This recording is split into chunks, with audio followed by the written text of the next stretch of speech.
No, I'm not going to do that. Hello! How is everybody doing? How's things? How's life? How's the universe? How has your week been? How has everybody's week been? Hello. I'm going to close that before it makes too much noise. Gosh, hello. So much chat before we even got started. Also, apologies for the wincing. This eye is real bad. It's the worst that I've had possibly ever. So my apologies. I also can't read very well. So if I'm squinting or covering an eye, that's why. God, that light's bright.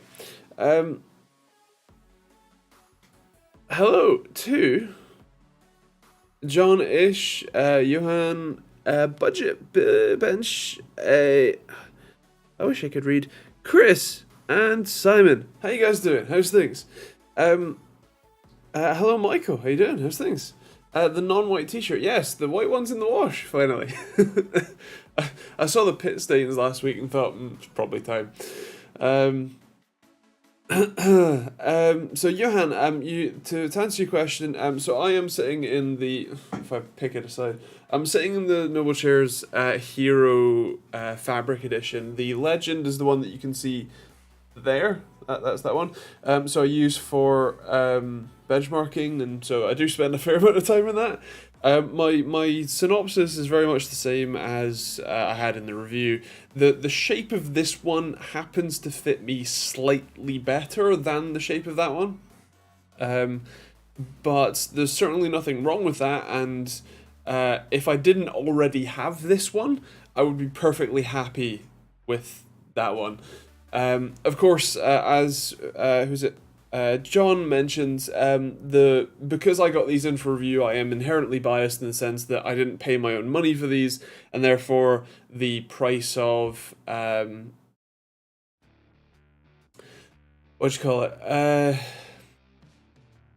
brain's gone. The price of the chairs don't weigh as heavily on me as if I had to pay my own money for them. However, for the price of these Noble chairs compared to basically anything else in the market, I'm not overly convinced that these are, what I would call a bad value. And the nice thing is, and I've done this, I did a sponsor video ages ago for them, but the nice thing about the Noble chairs is that they do actually have proper ergonomic certifications, like office accreditations and things, which not all other chair brands can offer. So it is actually a decent chair. And of all of the Noble chairs that I have, they're all lasting brilliantly well. The fabric ones are the ones that I sit in every day, and I have no problems with them. Even the faux leather ones still work great too, with very little signs of wear overall. So, yeah, I would recommend if you can afford it.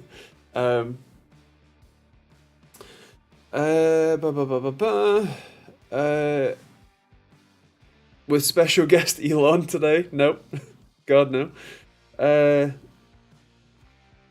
Where am I at?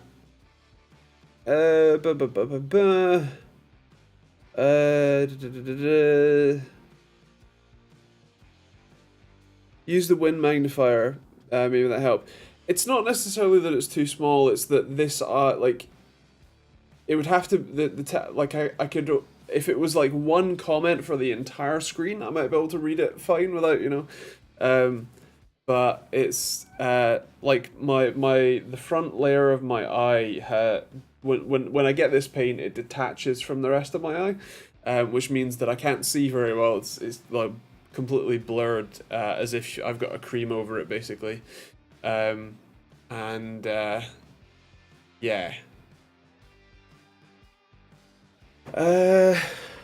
Trust me, 600% magnification will help. It probably will, yeah, but no.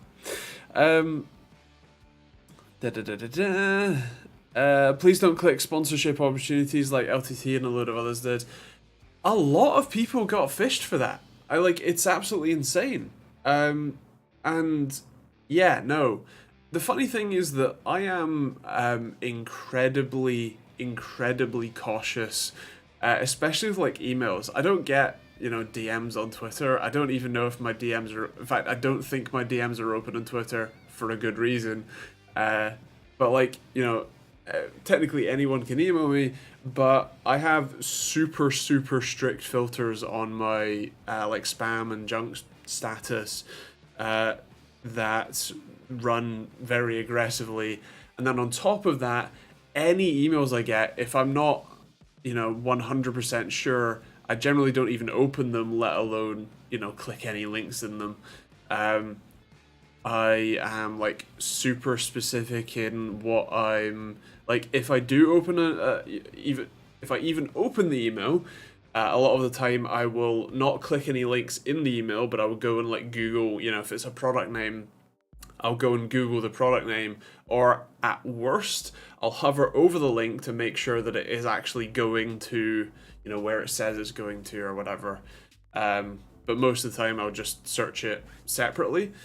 I would never download a PDF file from an email that I haven't expressly, like, you know, from a very legitimate company, and even then, and probably more things that I'm forgetting because they just, you know, sort of happen automatically. But I am like super careful.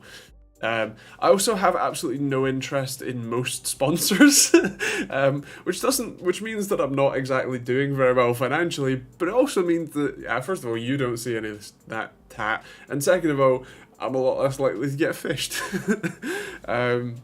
So yeah, to clarify, like, I'm well aware that I'm not special or invulnerable to these, you know, methods of attack, and there is a very good chance that one day I will be caught in that trap.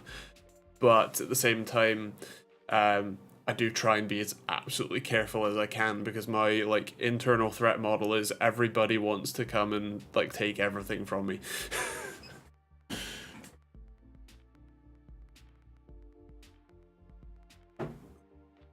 You would have to expect a contract before opening it. Well, so that's the thing with what was it? Andy from eTechnics. He said that he like someone like a games company, like a crypto game, I think it was, DM'd him on Twitter and then sent him an email with a PDF, but the PDF was actually like an executable. Although I believe he said it was a zip file that he unzipped, which is a really bad idea. Never unzip a zip file from an email unless you expressly asked for it. And even then, maybe open it in a VM. But yeah. So, yeah. Yeah. Those sorts of, you know, game ads and things I'm just not interested in. And especially now that the idea that there's about an 80% chance that it's a scam to try and like destroy my channel, yeah, it's not worth the money.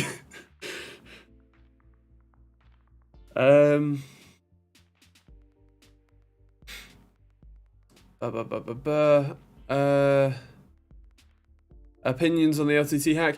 Well, so I obviously it's a like horrible thing to have happen, because I can only imagine, like, I'm in a position where, you know, my channel and whatnot, you know, pays for my house and the, you know, the food on my table and the electricity that's powering that light. So having that, you know, source of money making sort of taken away from me by a malicious actor would be horrible. But I can't imagine how like anxious I would be if I had employees that I had to, you know, pay. Obviously with things like that, it's a pretty certain deal that you're gonna get your channel back, that, you know, it'll all be fine. But yeah, that's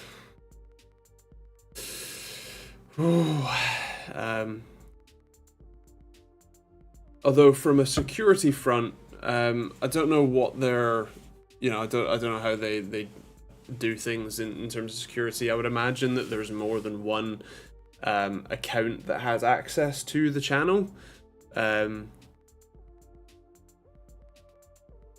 which sort of adds layers of vulnerability, essentially, because the more accounts, the more like managing moderators and like share your account with this other account you have, the more accounts a bad actor has to be able to compromise. But yeah, I would while I am relatively confident in, you know, my security setup, I'm considering getting something like a YubiKey or whatever for or was it I can't remember what's the acronym, FIDO or something. But yeah, a security key, or like 3. So yeah.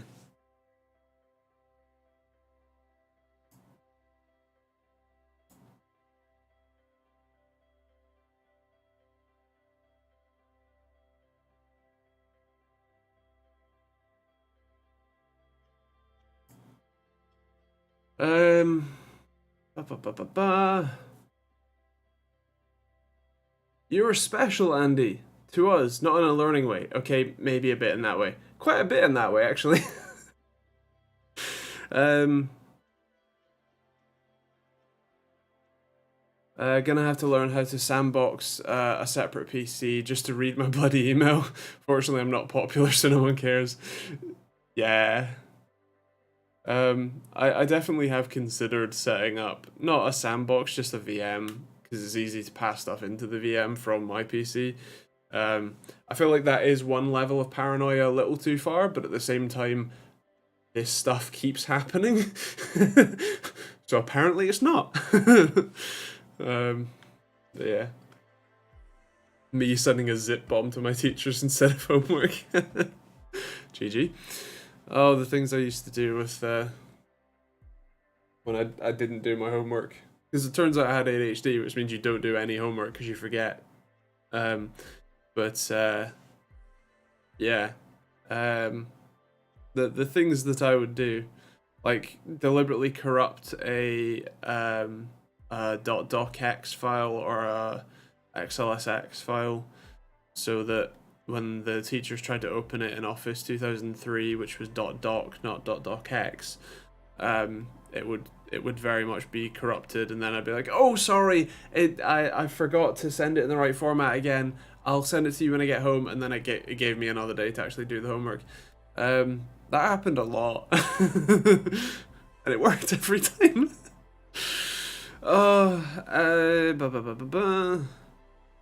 What about that sponsorship from Laid Shadow Legends? No.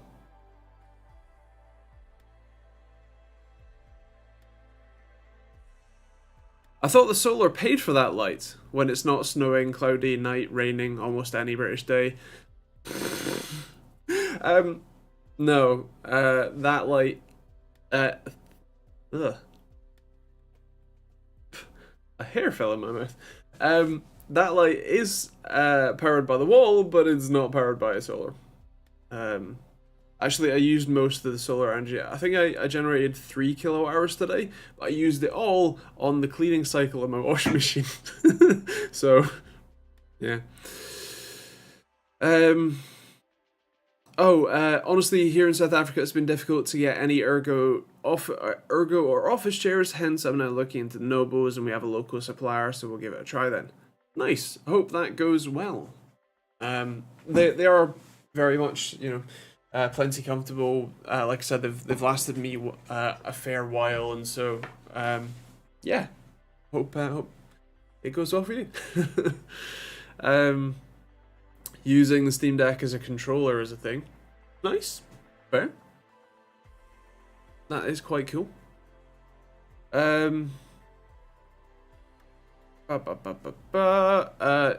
Just care with the ones that have NFC capability. As in, don't get one with NFC or do? Well, you're 4.3k subs off being popular enough to be on the radar, mate. Yeah, I know. One is never too safe on the internet. This is true. What's a good case under $80? Ooh, good question. If you can find a Fantex one, probably a P350X, P400A, P400A actually, Fantex P400A.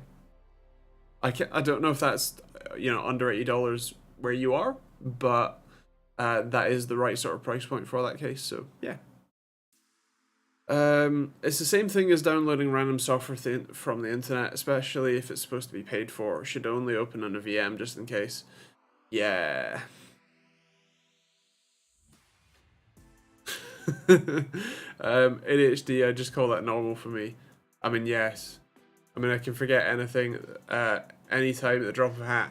Well, so the funny thing is that I'm also autistic, and so I have a incredibly detailed memory when it sticks.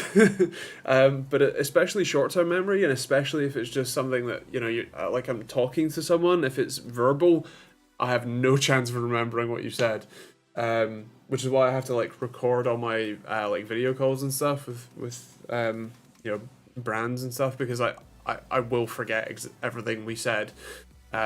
And so I have a sort of record of it, so I can go back and go, what did I agree to? What did I say I would do? Oh, right, that was stupid. So yeah. I use Office 2007, definitely completely legit. Nice. If you get one with NFC, just take care, because it can be detected. For example, if someone goes to the extent of getting close enough to brushing up against you, they can grab the info off of it. Right, I see. Well, the good news is that I basically never leave the house, so that's a lot less of a problem for me. And I'm sure that there's an RFID blocking wallet or something that you can put it in that would help that. But yeah. That's interesting. Thank you for the information. It's not something that I've looked at that much, so worth keeping open mind about. I got an Xmind 3070 for £250, but its hotspot reaches 88 degrees Celsius in games.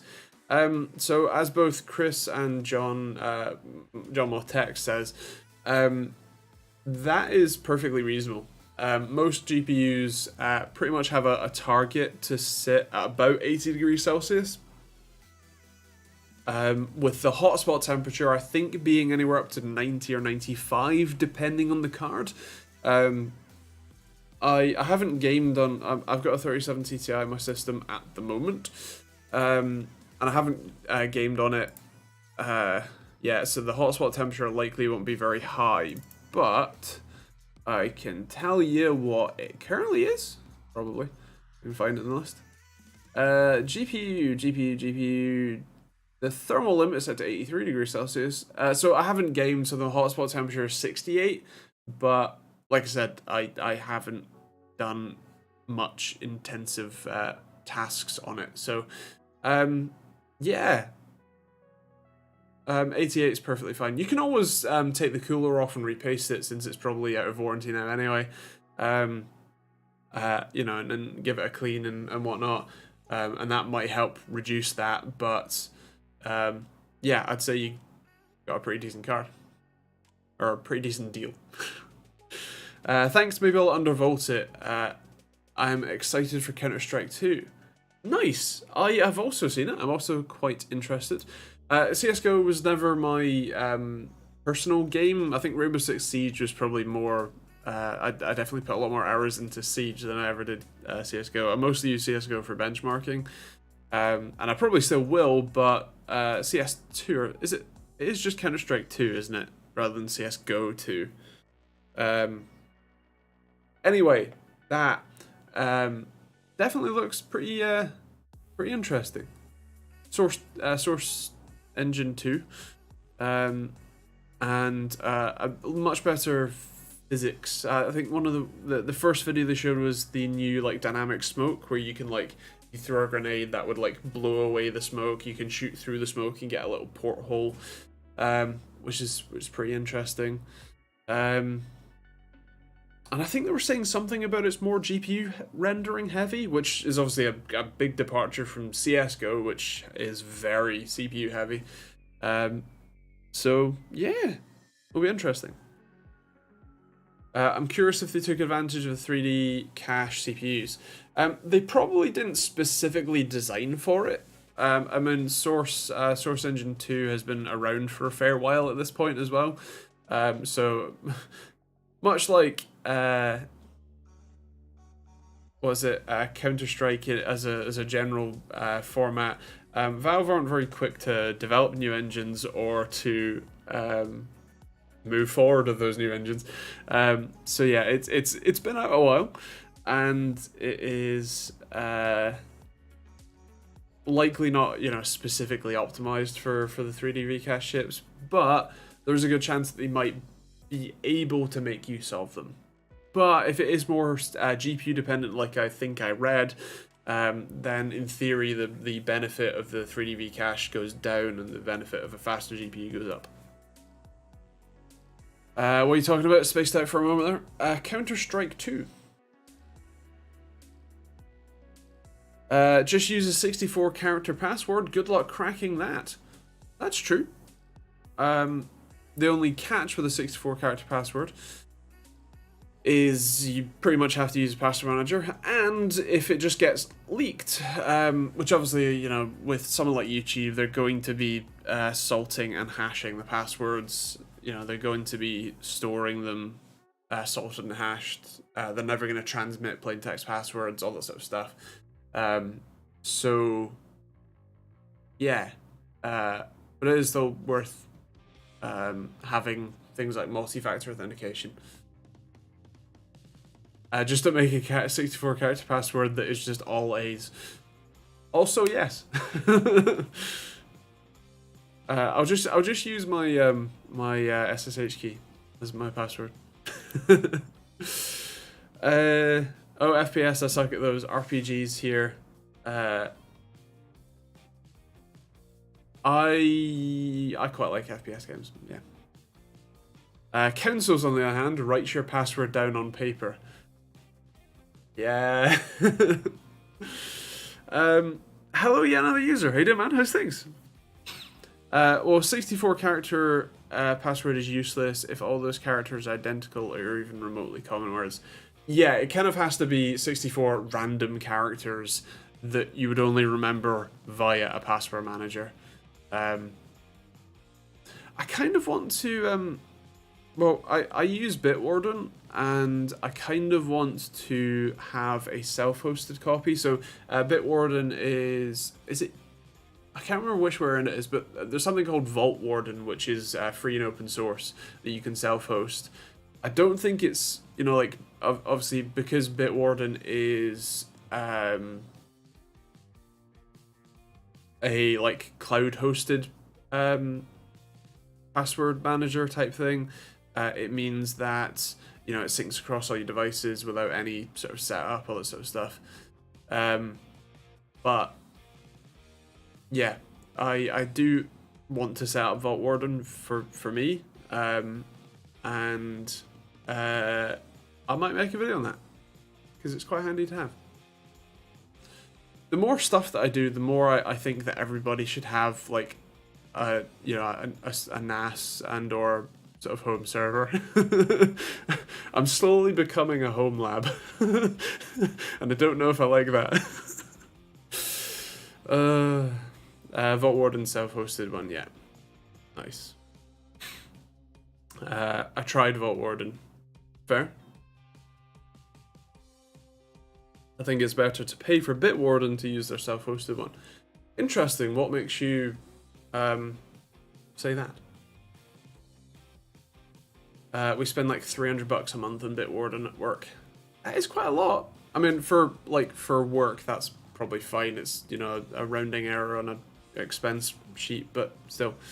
I like Vault Warden exists, but trust Bitwarden's security practices more than my own. When they get hacked, I'm dead just like the rest of the customers, though.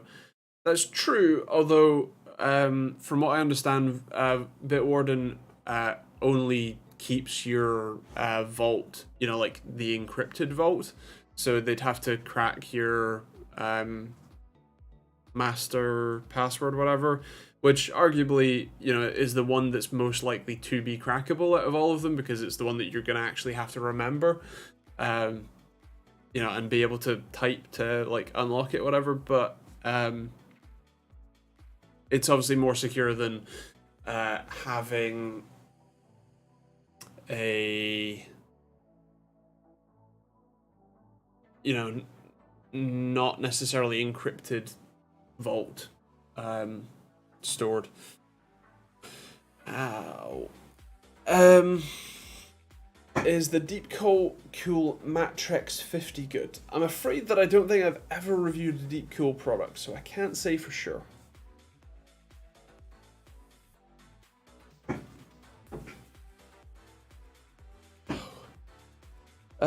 Personally, I use KeyPass XC. I think I've heard of that, but I don't know much about it, to have any opinion of that.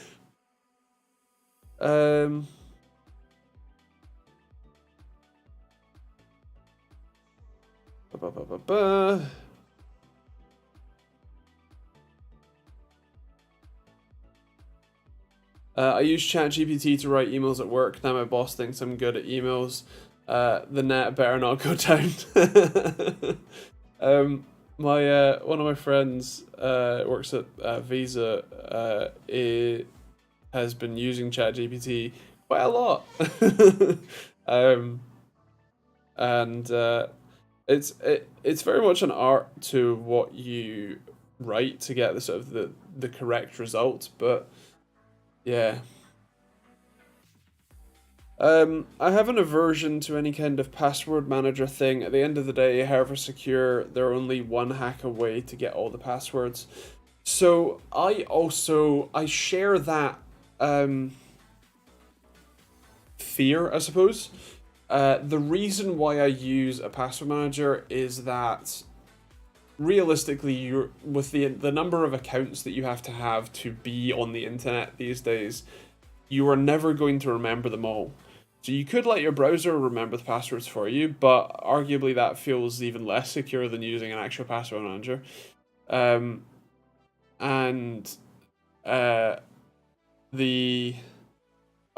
other thing is that, like, the password managers, like someone like Bitwarden's entire job is to keep your data secure, and obviously they're not just going to give out your vault to people.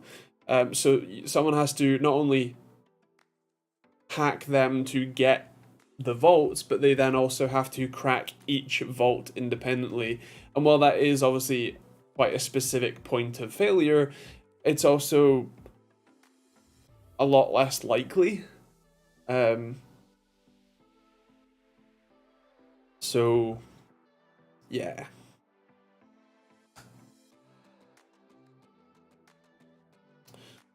Deep Cool Matrix is the one that get with the glass front. If so, it gets hot due to lack of airflow. I think they make one with the mesh front. That's the one that's good. Fair play. I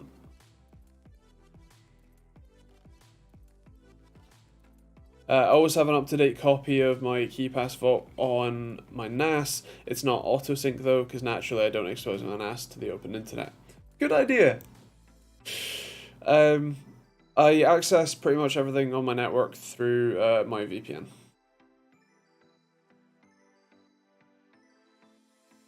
What, Andy? You don't trust Google to remember your passwords? I don't trust Google. I understand the point about Bitwarden, but it wouldn't be the first time. Also, I think that it's less likely that an online hacker will find my little black book. If you're physically writing them down, then yeah, that's totally fair, and arguably it is more secure than, keeping storing them digitally, and so that's fine. Whatever works for you. I just know that, like, there's Bitwarden show me how many? So, stored in Bitwarden, I have 270 logins.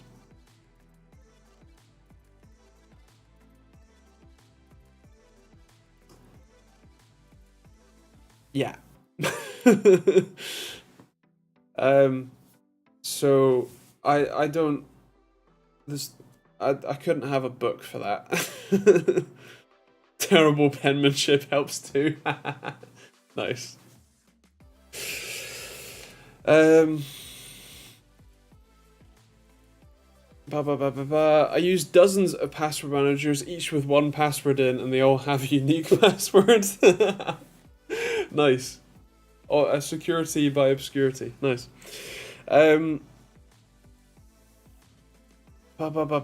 personally use Corsair 5000D Airflow from a PC case. Looks pretty. The only con is, my gosh, it's heavy to pick up and do maintenance on. Fair. Like I've said before, if I had a normal PC case, because I built my PC into my desk, I built a custom chassis for it, and then revised it a few times, cut open a PC case to stick in there as the motherboard tray and rear I/O. But if I had a normal PC case, it would be the one that's hidden behind the Noble Chairs Legend, which is the Fantex M2 Evolve X. That's specifically the white one, and I probably would have the white one because it's very nice.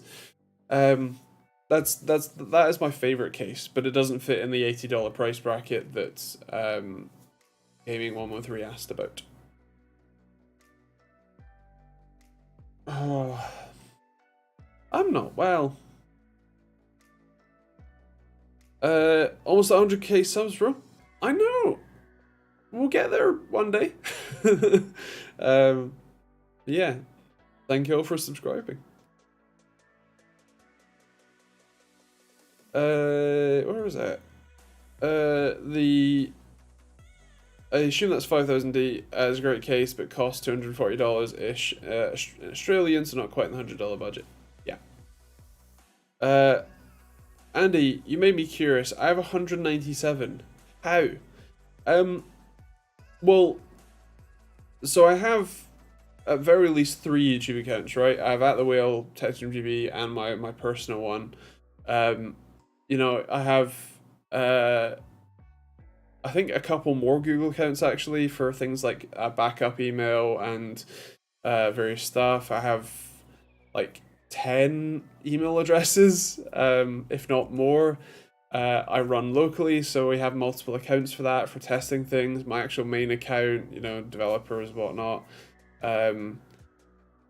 I run osrtt.com, which again I have accounts for. I run 2 different WordPress sites, At The Whale and TechteamGB.co.uk.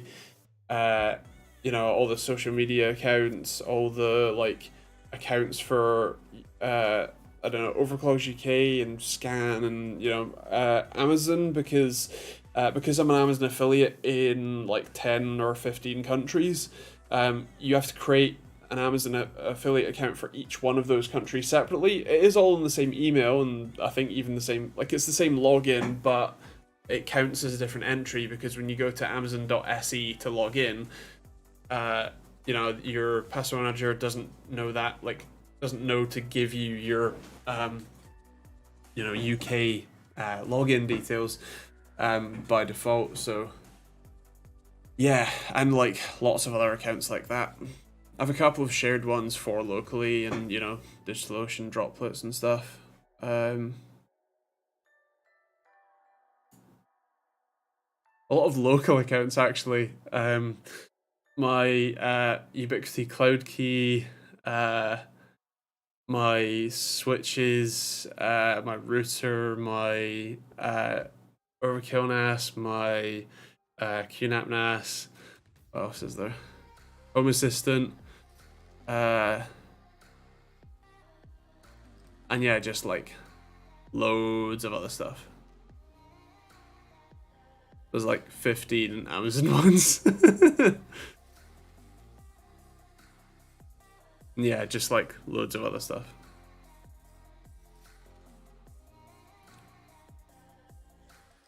A lot of mine are for my job, plus dozens I don't even remember or use. Yeah, I'm sure that there's a lot of these that I've only ever used, like signed up once. Like, so there's a website called challenge.com. And so when Logitech sent me the G923 racing wheel and pedals, I guess they were doing it for like they had this like marketing idea where they'd have a little competition of all the people that they send these wheels to like do reviews and stuff. I would do like it was, what was it, like Grid, the racing game Grid, and we like were told what track, and then we were like told to submit times on challenge.com, and then I won, but they didn't get, I think there was only like 4 people who actually like did the challenge and submitted times, so they just ghosted me. I was like, you know, when does the challenge end? And then they just never replied. I'm a bit sad about that. But yeah, I don't think I'll ever use that again, but it's in there.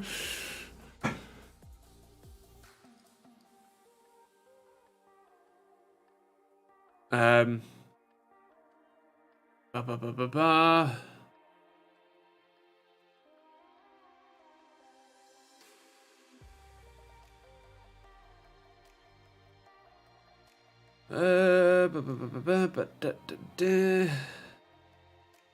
I can only imagine Linus having a major heart attack, getting woken up to the words "your channel was hacked." Yes, I can only imagine the abject horror. I think it was 3 a.m. Which, like, I'm kind of surprised that it's that anyone, you know, in his organization was still up. Maybe it was just like a remote, like one of his remote staff or whatever, and that like who was on the other coast, and it was like midnight for them or something. But yeah, it was kind of surprising. It was literally the worst time for that to happen, because, you know, he would have had to have woken up at 3 a.m. to go and fix it.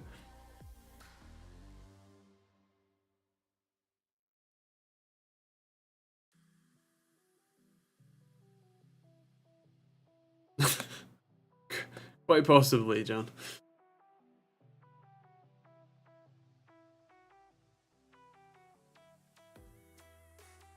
Maybe they'll have a red panic button. There's a YouTuber called Tech Deals who says you need 64 gig of RAM in every video, literally. Is... Bear with.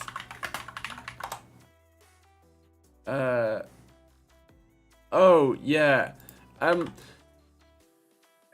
From what I remember, he tends to have some rather interesting views on hardware. My memory is hazy on the subject, so don't quote me specifically, but my interpretation is that I seem to remember some sort of drama with possibly like people like Hardware Unboxed. Can't remember, but something around like you should never buy a 6-core CPU because they'll be like outmoded and useless in 10 years time, and therefore you should never buy one. And 8 cores is a minimum, but really everybody should have 12. I think that was the gist of it. It's been a while, so I could be wrong, but yeah, you don't need 64 gigs of RAM. Like, I have 64 gigs of RAM, and ideally I'd actually have 128, but that's because I edit 4K videos, and I have massive 4K video projects that take up all that RAM.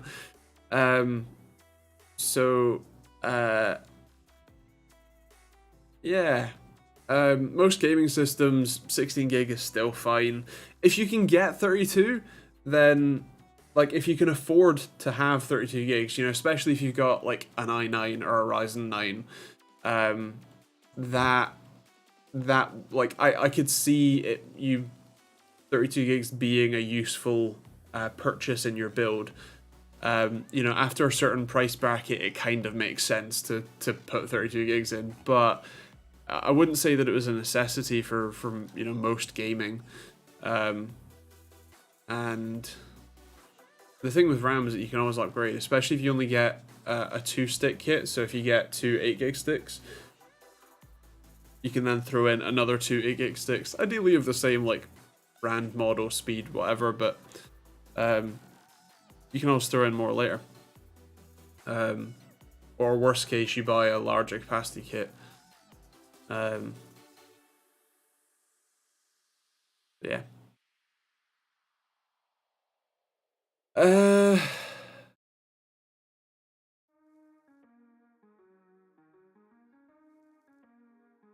Couple of weeks back, if you remember, someone tried to charge an online betting thing on my MasterCard at around 1 to 2 a.m.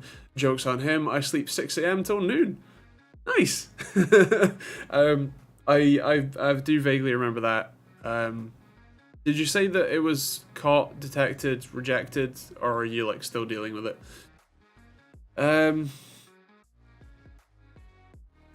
We here might need more RAM than most, though. Yes. the privileged few. 8700K in 2070, still going strong. 16 gigs of RAM though, kind of overwhelmed by my 69 Chrome tabs though. Nice. You would hate to see how many browser tabs I have open. Holy shit. 4 in a new build, he says. As in, cores or RAM sticks? Budget bench. 5800X and 6700 XT here. You should have 4 sticks of RAM, and why? Like, there is some benefit in some specific cases, technically speaking, but the thing is that, like, everything in life is a compromise. Like, you can get better performance with, you know, a very specific setup, but that setup might be cost prohibitive, right? And also, like, you're also often talking about, like, negligibly small amounts of extra performance, to the point where, like, you know, people talk about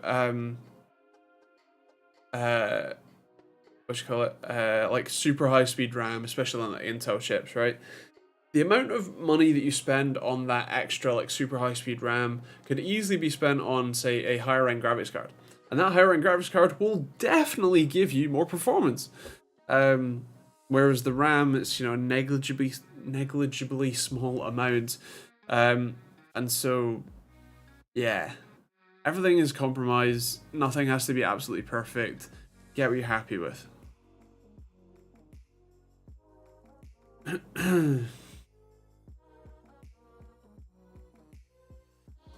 Why not 32 gigs with 2 sticks? Then you can upgrade to 64 later. Because upgradability is a worthwhile feature.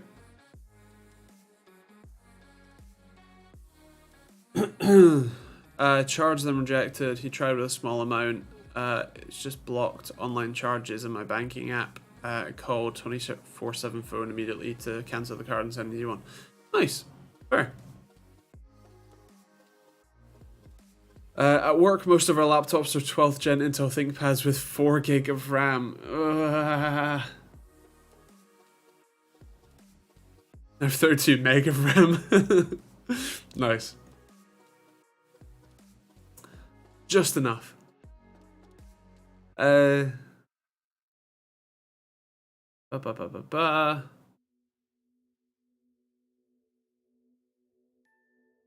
Some lucky people get 8. Very lucky. I stopped buying high refresh rate monitors on purpose, not because I don't like them, because every time I reinstall my OS, frequently because Linux distro hopper, I forget to set my refresh rate. Fair. Set a reminder. Like, whenever you're, you know, gonna do it, you know, set a reminder on your phone. What's the meme of the dude sitting in the car and mentally preparing for 8 to 9 to work for 8 to 9 hours on a PC with lower specs than his gaming chair? Amazing. I don't know. I've seen that one. That caught me off guard. I have 32 meg of RAM in my laptop. No joking. If it's old enough, I would believe you. What's funny is that there are actually like microcontrollers. In fact, well, these Adafruit ones don't have that much. It's still in the like kilobytes range.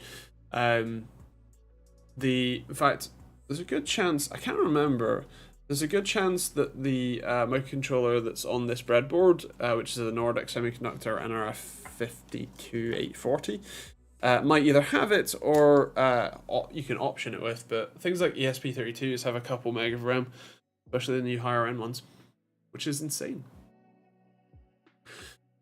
Um, ba ba ba ba ba.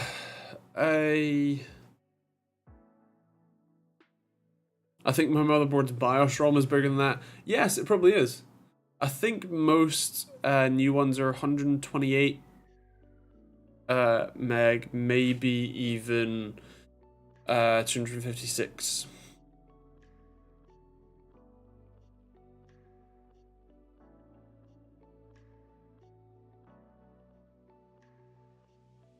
Ba ba ba ba ba. Where am I at? Hello mate, thinking of getting an RTX 3070 Ti. Do you think it's worth seeing if they come down anymore, or do you think it's as good as it will get? Well, they are still, like, as with everything, the older they get, the cheaper they will become, and so there is no argument in, at some point, a 3070 Ti will cost less than it will now. I generally think that the,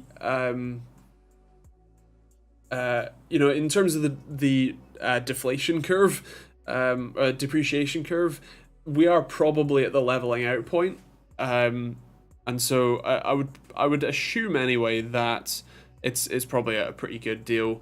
Arguably, once the normal 4070 and 4060 comes out, those sorts of cards, there might be a further dip, because arguably something like a 4060 will likely match the performance of a 3070 Ti, and therefore whatever price the 4060 costs is what the 3070 Ti will end up costing, but it's probably pretty much close to there, and by the time those actually come out, you're probably better off just buying one now and enjoying it while you can. I don't think that the price difference is going to be that insane. Also, I missed a couple of comments on Twitch. So I went with the 5000D and was so happy with how easy it was to build in. Nice. 2.6 puts less stress on the memory controller. That's also true. And another benefit of running 2.6 instead of 4. Will M.2 drives get fast enough that you'll partition some of it as RAM, like phones allow you to do now? To answer that question, no, but also kind of yes.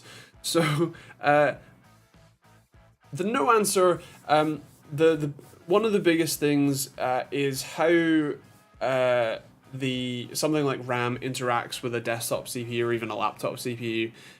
Because they use a 64-bit wide bus, they send the entire 64-bit bytes in one go. All the data arrives at the same time, and then they're running that at, with DDR5, like 5,000 mega transfers per second. And so you're getting 5 times 10 to the 9, because that's 5 gigahertz. Is that right? 5 times 10 to the 9 or 12, whichever one it is, 64-bit bytes per second, which is a hell of a lot of data. Whereas if you think of an M.2 drive, even PCI Gen 5, you're only using 4 lanes, right? So you can only send sort of 4 bits of data at a time. And obviously that runs incredibly fast. I think the effective clock speed's like 60 gigahertz, but the other thing is also often distance to the CPU, which affects the latency. And then there's also the NAND structure in volatile memory, like your RAM. It's set up to be insanely quick access, whereas NAND flash, you got to go through the controller. Lookups take time. There isn't just an address bank that you go to. There's a more formal lookup process, as it were, and so that adds latency as well. But to answer your question the other way, we kind of already do. If you've ever heard of a swap file or a page file, what that is data that is still stored in memory, but it's not frequently accessed enough to bother keeping it in RAM. You know, you want to free up some space in your RAM to be able to put it, you know, put more useful, more regularly accessed stuff. And so when data goes to swap, what happens is your CPU goes, this isn't, you know, useful, like this isn't worth keeping in the RAM, so I'm going to store it in a particular place on my, you know, boot drive or my main drive, whatever, or whatever drive you select to have your page file. And that becomes a tiny little partition of memory. It also helps if you end up running out of memory, because there's still somewhere for the computer to function through. It takes a lot longer. Your whole PC will probably freeze because of how slow it is, especially on the latency front, but it does mean that you still have that extra space. It's one of the things that on the Steam Deck, the optimization video that I did last week, one of the biggest optimizations you can do for the Steam Deck is actually increase the swap file size, or page file size, to something like 16 gigabytes, because then the system can swap what's in the RAM out of it, especially because the RAM is also the graphics or video memory. And so that sort of swap availability makes things run a lot smoother. So to answer your question, no, because RAM will always be faster because of how the connection works and the distance to the CPU. But we sort of already do use parts of your storage as RAM. It's just not how you're asking about it.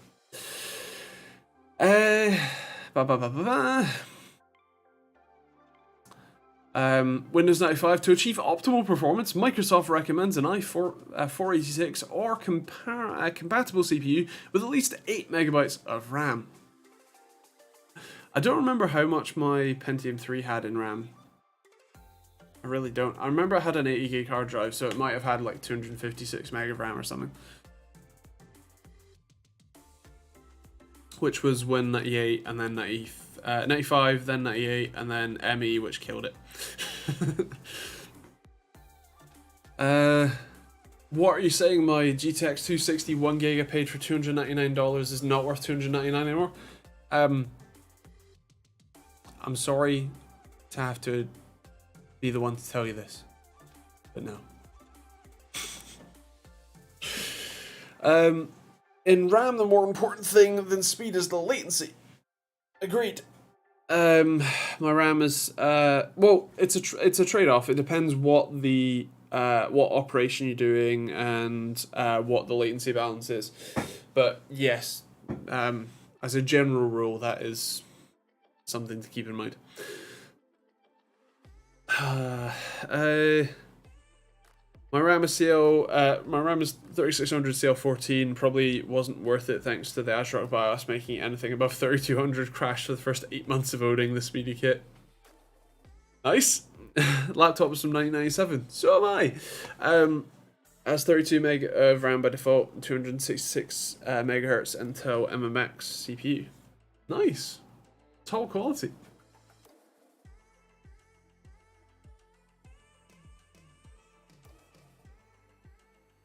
The great thing about using workstations is RAM is surprisingly cheap. It kind of is. Although I would very much like some ECC unbuffered memory, because that, like, all of my various servers don't have ECC RAM. I don't need it. Like, they function fine. But it would be nice, especially because I use Ryzen for most of my servers, and so it's you know, available. Although with the registered RAM, you're right, it is ridiculously cheap to find registered ECC, which is kind of annoying, because you do need, you know, workstation parts, which are also generally relatively cheap to get your hands on secondhand anyway. But yeah. I found a case with a motherboard and an i7-6700. Is it worth continuing to see if it works? Need to get RAM and a power supply. It depends on the price. If it's like £100, definitely. If it's like £300, maybe not. That might be a bit much. But yeah, It very much depends on the price. I bought 128 gig for 100 USD secondhand recently. Damn, that is cheap. Maybe I need to get in on this. It's a shame that there aren't like, or that, you know, Ryzen doesn't support. Does Ryzen Pro support registered memory? It probably doesn't, does it? But yeah.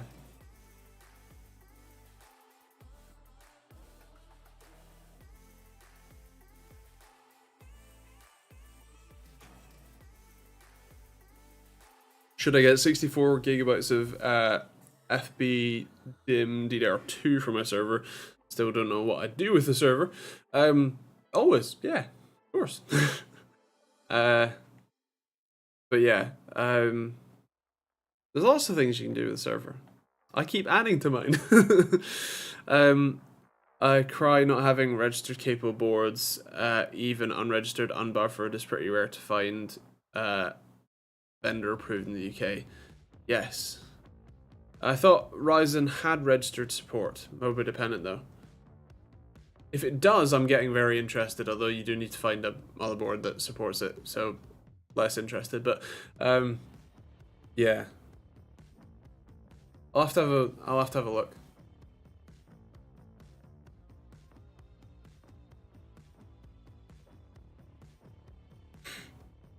I'm building another server actually. I'm building an offsite backup server finally. I bought 3 18 terabyte Seagate Exos X18 drives, which are ridiculously good value right now. I think they're £270 each for 18 terabytes, which really isn't bad. So it was about £800 for 3 drives, and then I'm sticking it in the Cooler Master Mastercase mod project I did like 8 years ago now, and the nice thing about that is that one, it's already built, and two, the Mastercase is super modular, so it can have the different like a load of hard drive cages basically really easily mounted and well set out. Yeah. Probably thinking of Threadripper though, was looking into those earlier on. Yeah, I don't think that well, so AMD does offer what's called Ryzen Pro, which is their sort of like workstation, you know, like you would buy it in a Lenovo or HP or Dell like workstation desktop. So there's a chance that that does, but yeah. I've sent a motherboard back and forth to MSI Poland 3 times now. First time I had to send it out to Sesamo?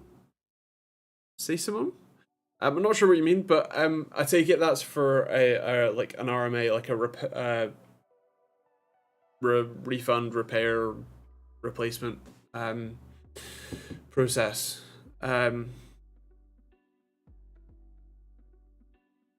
What was wrong with the board, and why have you needed to send it back and forth to MSI Poland? But yeah, on the RAM front, it is I'm fairly certain that it's the like Pro line, if anything, but even not, I'm not sure.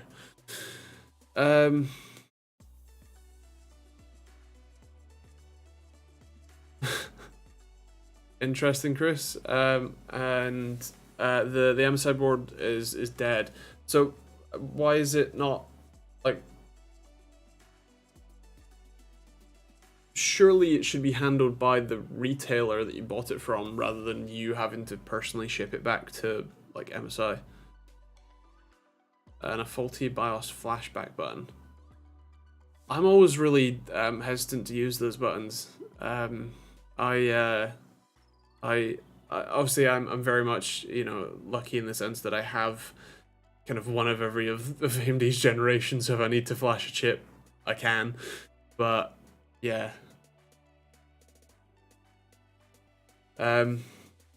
Unlucky, I hope it gets sorted soon. With that said, that is our usual hour, so I think I'm going to leave it there. But I hope that you all have a very good week. I hope that you stay safe. I do have an aim for Athlon. No, not Athlon. Actually, no, I do. No. Aim 4, no. Aim 3, yes. But yeah, I hope that you have a good week. As always, these are every Thursday night at 8 PM UK time, so if you want to pop back next week, feel free. Yeah, thanks for watching. Hope you enjoyed it. We'll see you all tomorrow for a video, Monday for a video, next week for a stream. Bye, guys.